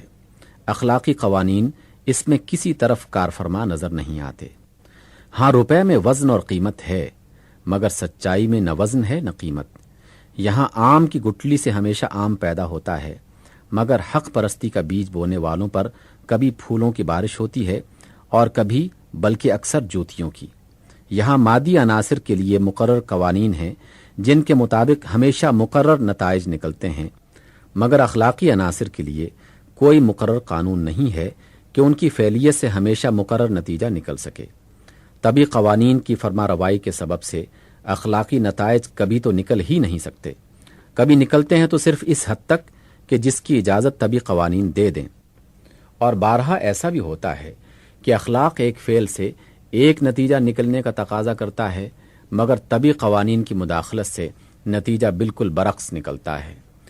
انسان نے خود اپنے تمدنی اور سیاسی نظام کے ذریعے سے تھوڑی سی کوشش اس امر کی ہے کہ انسانی اعمال کے نتائج ایک مقرر ضابطے کے مطابق برآمد ہو سکیں، مگر یہ کوشش بہت محدود پیمانے پر ہے اور بے حد ناقص ہے۔ ایک طرف طبی قوانین اس کو محدود اور ناقص بناتے ہیں، اور دوسری طرف انسان کی اپنی بہت سی کمزوریاں اس نظام کے نقائص میں اور زیادہ اضافہ کر دیتی ہیں۔ میں اپنے مدعا کی توضیح چند مثالوں سے کروں گا۔ دیکھیے، ایک شخص اگر کسی دوسرے شخص کا دشمن ہو اور اس کے گھر میں آگ لگا دے تو اس کا گھر جل جائے گا۔ یہ اس کے فعل کا طبعی نتیجہ ہے۔ اس کا اخلاقی نتیجہ یہ ہونا چاہیے کہ اس شخص کو اتنی ہی سزا ملے جتنا اس نے ایک خاندان کو نقصان پہنچایا ہے، مگر اس نتیجے کا ظاہر ہونا اس بات پر موقوف ہے کہ آگ لگانے والے کا سراغ ملے، وہ پولیس کے ہاتھ آ سکے، اس پر جرم ثابت ہو، عدالت پوری طرح اندازہ کر سکے کہ آگ لگنے سے اس خاندان کو اور اس کی آئندہ نسلوں کو ٹھیک ٹھیک کتنا نقصان پہنچا ہے، اور پھر انصاف کے ساتھ اس مجرم کو اتنی ہی سزا دے۔ اگر ان شرطوں میں سے کوئی شرط بھی پوری نہ ہو تو اخلاقی نتیجہ یا تو بالکل ہی ظاہر نہ ہوگا یا اس کا صرف ایک تھوڑا سا حصہ ظاہر ہو کر رہ جائے گا، اور یہ بھی ممکن ہے کہ اپنے حریف کو برباد کر کے وہ شخص دنیا میں مزے سے پھولتا پھلتا رہے۔ اس سے بڑے پیمانے پر ایک اور مثال لیجئے۔ چند اشخاص اپنی قوم میں اثر پیدا کر لیتے ہیں اور ساری قوم ان کے کہنے پر چلنے لگتی ہے۔ اس پوزیشن سے فائدہ اٹھا کر وہ لوگوں میں قوم پرستی کا اشتعال اور ملک گیری کا جذبہ پیدا کرتے ہیں، گرد و پیش کی قوموں سے جنگ چھیڑ دیتے ہیں، لکھو کھا آدمیوں کو ہلاک کر دیتے ہیں، ملک کے ملک تباہ کر ڈالتے ہیں، اور کروڑوں انسانوں کو ذلیل اور پست زندگی بسر کرنے پر مجبور کرتے ہیں۔ انسانی تاریخ پر ان کی ان کارروائیوں کا ایسا زبردست اثر پڑتا ہے کہ جس کا سلسلہ آئندہ سینکڑوں برس تک پشت در پشت اور نسل در نسل پھیلتا چلا جائے گا۔ کیا آپ سمجھتے ہیں کہ یہ چند اشخاص جس جرم عظیم کے مرتکب ہوئے ہیں اس کی مناسب اور منصفانہ سزا ان کو بھی اس دنیاوی زندگی میں مل سکتی ہے؟ ظاہر ہے کہ اگر ان کی بوٹیاں بھی نوچ لی جائیں، اگر ان کو زندہ جلا ڈالا جائے یا کوئی اور سزا ایسی دی جائے جو انسان کے بس میں ہے، تب بھی کسی طرح وہ اس نقصان کے برابر سزا نہیں پا سکتے جو انہوں نے کروڑ ہا انسانوں کو اور ان کی آئندہ بے شمار نسلوں کو پہنچایا ہے۔ موجودہ نظام کائنات جن طبی قوانین پر چل رہا ہے ان کے تحت کسی طرح یہ ممکن نہیں ہے کہ وہ اپنے جرم کے برابر سزا پا سکیں۔ اسی طرح ان نیک انسانوں کو لیجئے جنہوں نے نوع انسانی کو حق اور راستی کی تعلیم دی اور ہدایت کی روشنی دکھائی، جن کے فیض سے بے شمار انسانی نسلیں صدیوں سے فائدہ اٹھا رہی ہیں اور نامعلوم آئندہ کتنی صدیوں تک اٹھاتی چلی جائیں گی۔ کیا یہ ممکن ہے کہ ایسے لوگوں کی خدمات کا پورا صلہ ان کو دنیا میں مل سکے؟ کیا آپ تصور کر سکتے ہیں کہ موجودہ طبعی قوانین کی حدود کے اندر ایک شخص اپنے اس عمل کا پورا صلہ حاصل کر سکتا ہے کہ جس کا رد عمل اس کے مرنے کے بعد ہزاروں برس تک اور بے شمار انسانوں تک پھیل گیا ہو؟ جیسا کہ میں ابھی بیان کر چکا ہوں، اول تو موجودہ نظام کائنات جن قوانین پر چل رہا ہے ان کے اندر اتنی گنجائش ہی نہیں ہے کہ انسانی افعال کے اخلاقی نتائج پوری طرح مرتب ہو سکیں۔ دوسرے، جہاں چند سال کی زندگی میں انسان جو عمل بھی کرتا ہے اس کے رد عمل کا سلسلہ اتنا وسیع ہوتا ہے اور اتنی مدت تک جاری رہتا ہے کہ صرف اسی کے پورے نتائج وصول کرنے کے لیے ہزاروں بلکہ لاکھوں برس کی زندگی درکار ہے، اور موجودہ قوانین قدرت کے ماتحت انسان کو اتنی زندگی ملنی ناممکن ہے۔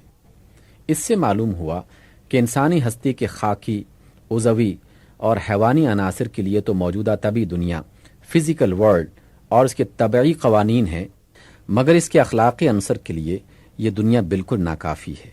اس کے لیے ایک دوسرا نظام عالم درکار ہے، جس میں حکمران قانون، گورننگ لا، اخلاق کا قانون ہو اور طبعی قوانین اس کے ماتحت محض مددگار کی حیثیت سے کام کریں، جس میں زندگی محدود نہ ہو بلکہ غیر محدود ہو، جس میں وہ تمام اخلاقی نتائج جو یہاں مرتب ہونے سے رہ گئے ہیں یا الٹے مرتب ہوئے ہیں اپنی صحیح صورت میں پوری طرح مرتب ہو سکیں، جہاں سونے اور چاندی کے بجائے نیکی اور صداقت میں وزن اور قیمت ہو، جہاں آگ صرف اس چیز کو جلائے جو اخلاقاً جلنے کی مستحق ہو، جہاں عیش اس کو ملے جو نیک ہو اور مصیبت صرف اسی کے حصے میں آئے جو بد ہو۔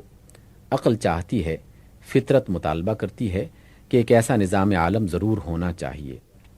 جہاں تک عقلی استدلال کا تعلق ہے وہ ہم کو صرف ہونا چاہیے کی حد تک لے جا کر چھوڑ دیتا ہے۔ اب رہا یہ سوال کہ آیا واقعی کوئی ایسا عالم ہے بھی؟ تو ہماری عقل اور ہمارا علم دونوں اس کا حکم لگانے سے عاجز ہیں۔ یہاں قرآن ہماری مدد کرتا ہے، وہ کہتا ہے کہ تمہاری عقل اور تمہاری فطرت جس چیز کا مطالبہ کرتی ہے فی الواقع وہ ہونے والی ہے۔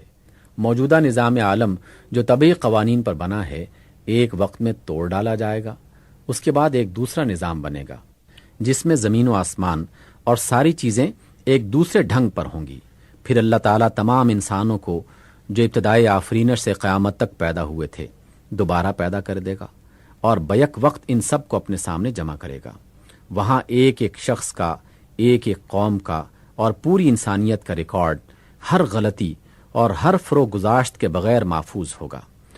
ہر شخص کے ایک ایک عمل کا جتنا رد عمل دنیا میں ہوا ہے اس کی پوری رودات موجود ہوگی۔ وہ تمام نسلیں گواہوں کے کٹہرے میں حاضر ہوں گی جو اس رد عمل سے متاثر ہوئیں۔ ایک ایک ذرہ جس پر انسان کے اقوال اور افعال کے نقوش ثبوت ہوئے تھے اپنی داستان سنائے گا۔ خود انسان کے ہاتھ اور پاؤں اور آنکھ اور زبان اور تمام اعضاء شہادت دیں گے کہ ان سے اس نے کس طرح کا کام لیا۔ پھر اس رودات پر وہ سب سے بڑا حاکم پورے انصاف کے ساتھ فیصلہ کرے گا کہ کون کتنے انعام کا مستحق ہے اور کون کتنی سزا کا۔ یہ انعام اور یہ سزا دونوں چیزیں اتنے بڑے پیمانے پر ہوں گی کہ جس کا کوئی اندازہ موجودہ نظام عالم کی محدود مقداروں کے لحاظ سے نہیں کیا جا سکتا۔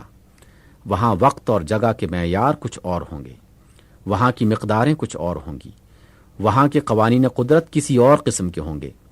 انسان کی جن نیکیوں کے اثرات دنیا میں ہزاروں برس چلتے رہے ہیں وہاں وہ ان کا بھرپور صلہ وصول کر سکے گا بغیر اس کے کہ موت اور بیماری اور بڑھاپا اس کے عیش کا سلسلہ توڑ سکیں۔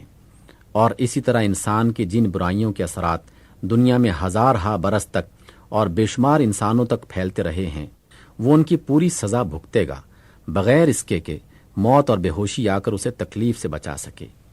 ایسی ایک زندگی اور ایسے ایک عالم کو جو لوگ ناممکن سمجھتے ہیں مجھے ان کے ذہن کی تنگی پر ترس آتا ہے۔ اگر ہمارے موجودہ نظام عالم کا موجودہ قوانین قدرت کے ساتھ موجود ہونا ممکن ہے تو آخر ایک دوسرے نظام عالم کا دوسرے قوانین کے ساتھ وجود میں آنا کیوں ناممکن ہو؟ البتہ یہ بات کہ واقع میں ایسا ضرور ہوگا تو اس کا یقین نہ دلیل سے ہو سکتا ہے نہ علمی ثبوت سے۔ اس کے لیے ایمان بالغیب کی ضرورت ہے۔